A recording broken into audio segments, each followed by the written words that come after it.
Good morning বন্ধুরা, HDS blog থেকে সবাইকে অনেক অনেক স্বাগত জানিয়ে আজকের ব্লগটা শুরু করছি। আশা করছি তোমাদের ভালো লাগবে। সবার প্রথমে তোমরা কেমন আছো?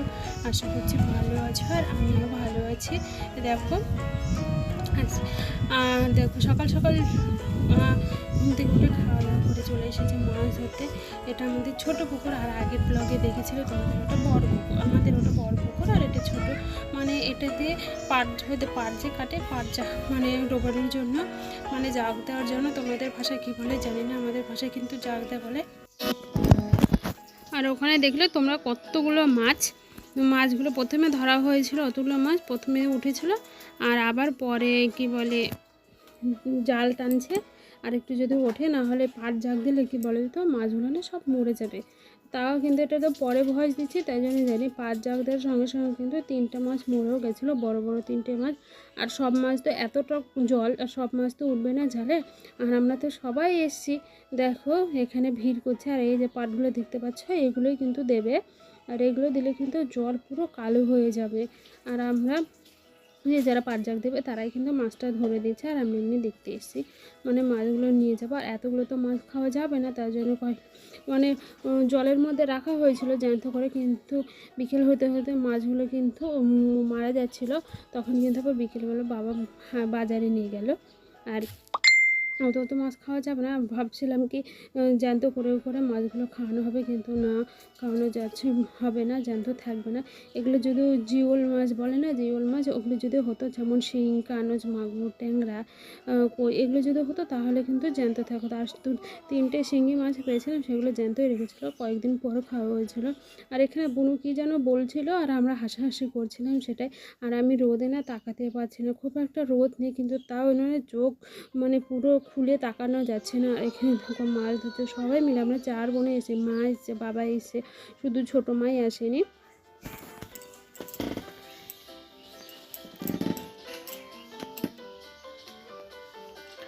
আমাকে দেখছি, তোমাদেরকে দেখাচ্ছি। আর আমাদের যখন বড় পুকুরে মাছ ধরতে কিন্তু আমরা কতগুলো করে মাছ নিয়ে এসেছিলাম, সেটা এখন গল্প করি আর ভাবি কবে যে আমাদের বড় পুকুরটা ছাড়া হবে, আর আমরা মাছ ওরকম আগের মতন নিয়ে আসবো। আর সে আর মনে হয়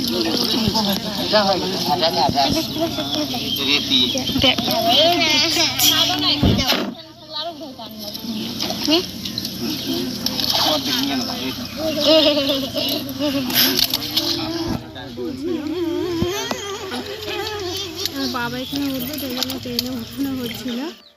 এই যে দেখো আবার এটা পরে মাছ পেয়েছে। আবার দেখো মাছগুলো কি সুন্দর না, এগুলো মাছ কিন্তু জানতেই ছিল, তাও বাবা নিয়ে যাও, এত মাছ খাওয়া যাবে না, আরও তো আছে ওই হাঁড়িতে তোমরা দেখলে। এটা পরে যে জাল টানলো ওই জালে উঠলো। ছোটো ছোটো মাছই ছিল অনেক, কিন্তু ছোটো ছোটো মাছগুলো তো মরবে না, তাই জন্য ওগুলো ছেড়ে দেওয়া হয়েছে। যেমন ছোটো ছোটো ওদের পুঁটি, ডারকে, এগুলো ডারকে মাছ চেনো কি চেনো না জানি না, কিন্তু আমাদের কলকাতাতে পাওয়া যায় না। আর এটা দেখো আবার পরের দিন সকালবেলা ঘুম থেকে উঠে পড়েছি, উঠে বিছানাটা গুছিয়ে নিয়েছি, ভালো করে গুছিয়ে নিয়েছি। আর অনেকে তোমরা কাজগুলো দেখে বলতে পারো বাবার বাড়িতে এসে কেন কাজ করছি, কেন বাবার বাড়ি, শ্বশুর বাড়িতেও কাজ করি, বাবার বাড়িতে এসেও কাজ করি। আর এখানে যেন চোখে কী যেন পড়ছে, সেটা এবার করছি। মানে মাটির ঘর তো, উপর থেকে কিছু না কিছু পড়তেই থাকে। আর উপরে আর যদি পাকা ঘর হয় এটা কিন্তু হয় না, মাটির ঘরে ধুলো মাটি কিছু না কিছু পড়তেই থাকে। আর এই মাটির ঘরে কিন্তু কত যে শান্তি গরমের দিনে, যাদের মাটির ঘর আছে তারাই একমাত্র বোঝো। আর হ্যাঁ, কী যেন বলছিলাম, বাবার বাড়িতে এসে কেন খাচ্ছি, দেখো বাবার বাড়িতে আমি কেন খাটবো না, বাবা মায়ের সাথে সাথে যদি একটু হেল্প করি, এটা তো আর খাটনি বলে না। এগুলো তো আমাদের বাড়িতেও করে থাকি, তাই না? এটাকে খাটুনি বলে না। আর যে মেয়েরা বলে তারা এক ধরনের কুড়মি, মানে বাবা মায়ের পাশে দাঁড়ালে কোন মেয়ের না ভালো লাগে, তাই না? আর আমি তো সব কাজ করছি না, এগুলো তো বাড়ির কাজ, এগুলো তো সংসারের কাজ। মেয়ে হয়েছি, আর মেয়ে হয়ে যদি নাই এই কাজগুলো করি, বাবার বাড়িতে এসে কী করবো তাহলে? সারাদিন শুধু বসে বসেই খাবো? আর বাবার সাথে যদি একটু হাতে হাতে হেল্প করি, তাহলে বাবারও ভালো লাগে, মায়েরও ভালো লাগে। তাই জন্য একটু বিছানাটা গুছিয়ে নিলাম। আর বোনু সকালবেলায় উঠেই চলে গেছে কলেজে, মানে কলেজে গেছে। আর এখানে মা সবজি কাটছিল, আর আমি বলছি মা তুমি আমাকে দাও, তাড়াতাড়ি রান্না করো, আর এদিকে ধান লাগানোর কিন্তু লোকও লেগেছিলো, ওদেরকে তো আবার টাইমের মধ্যে খাবার দিতে হবে, তাই জন্য আমি একটু সবজি আর আমি পাগলের মতন হয়েছি, মাথাটাতে চিরুনি করিনি, কিছু করিনি। আর আমার মেয়ে এখানে কিছুতে ভিডিও করতে দেবে না, কী যে বিরক্ত করছিল তখন বলে বোঝাতে পারবো না। আর একটু যদি মায়ের হাতে হাতে করে দিই, বাবার হাতে হাতে করে দিই। অনেকে বলে তুই কলকাতা থেকে এসে এখানে খাচ্ছিস, এখানে কাজ করছিস, বাবার বাড়িতে তুই বসে বসে খাবি, আমি কেন খাবো বসে বসে, এগুলো তো সামান্য কাজ, আমি যদি মায়ের সাথে যদি না করি তাহলে মেয়ে কেন হয়েছি বলো, ওদের পাশেই যদি না দাঁড়াতে পারি কেন মেয়ে হয়েছি, তাই না?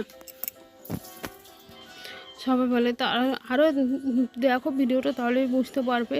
আর এখানে দেখো মা এদিকে আমি কাটছি আর এদিকে কিন্তু রান্না করছি, ওখানে কচু কাণ্ড, এখানে ডাঁটার চচ্চড়ি, আর এখানে যে চিকেন রান্না হবে তার জন্য পেঁয়াজ রসুনও কেটে দিয়েছি। আর মা তো চিকেন খায় না, তার জন্য একটু আলু তরকারি করছে মাছ দিয়ে, ওটাই দেখাচ্ছি। আর এখানে লাইটটা খুব একটা ভালো নেই, তার জন্য খুব একটা ভালো ক্লিয়ার উঠছে না হাঁড়িতে। চিকেনটাও ধুয়ে রেখেছি, সেটা তোমাকে দেখাচ্ছি। আর চিকেনগুলো খেতে চেয়েছিলো ওই যে যারা ধান লাগাচ্ছে তারা খেতে চেয়েছিলো, ওই জন্য বাবা চিকেন নিয়ে এসেছিলো। আর এখানে দেখো আমার কাটাকুটি হয়ে গেছে, গোছ গাছও হয়ে গেছে, এখন ভালো করে সুন্দর করে ঝাড়ুটা দিয়ে নিই, ঝাড়ুটা দিয়ে নিয়ে দেখি কী কাজ করা যায়। আরও অনেক কাজ আছে, তোমরা দেখতে থাকো, ভিডিওটা ভালো লাগবে আশা করছি।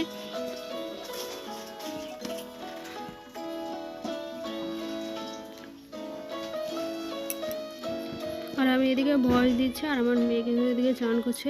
আর দেখো বাবা, এত রোদ এত গরম, বাবা কিন্তু এসে শুয়ে পড়েছে। বাবারও তো বয়স হয়েছে, তাই না? বাবার তো কতই করবে, একা একা মানুষ আর কত করবে বলো। ইয়ং ছেলেরাই করতে পারে না রোদ মাঠে কাজ, আর আমার বাবা তো কত বয়স হয়ে গেছে, আর সারা জীবন তো করেই এসেছে, সেই ছোট থেকে খেটে খেটে খেটে খেটে সংসারে এত কিছু করা, মানে সংসারে এতগুলো লোকের দায়িত্ব নেওয়া, মেয়েদেরকে বিয়ে দেওয়া, বোনেদের মানে বাবার আর 4 বোন 2 ভাই ছিল বিয়ে দেওয়া, তারপর ওই যে পুকুরটা দেখলে, জমি জায়গা দেখলে, সব কিন্তু আমার বাবা খেটেই করেছে, কেউ কিন্তু করতে আসেনি। আর এখানে দেখো, এখানে বিছনে জমিতে চলে এসে বিকেলবেলা চান টান করে বিকেলবেলা এখন ওখানে বিছন তুলতে এসেছি।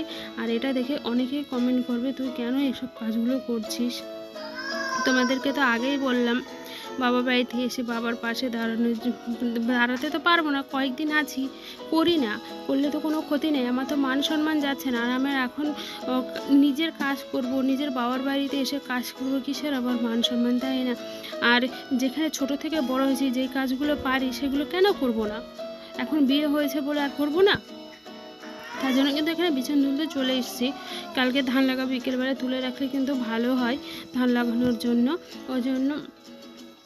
আর এগুলো করে আমার অভ্যেস আছে, তার জন্য কিছু মনে হয় না। আগে কিন্তু কে কী বলবে না বলবে আগে কিন্তু ভাবতাম, এখন কোনো পরোয়া নেই, লোকে আমার খেতেও দেয় না, পড়তেও দেয় না, লোকে যা বলবে বলুক, আর লোকে এসে কাজও করে দিয়ে যাবে না, লোকে বলার মতন বলেই যাবে, কেউ কিন্তু হেল্প করে দিয়ে যাবে না, কারো কাজ কেউ করে দেবে না। তাই জন্য বাবার কিছু তো করতে পারি না, তাই জন্য এইটুকুনি তো কাজ করি, বাবার পিছন তুলে দেওয়া, ধান তো লাগাতে পারবো না, তাও ওই যে মাঠে যাওয়া, বাবার সাথে সঙ্গে সঙ্গে থাকা, এটাই কিন্তু অনেকটা সাহস যোগায়, তাই না?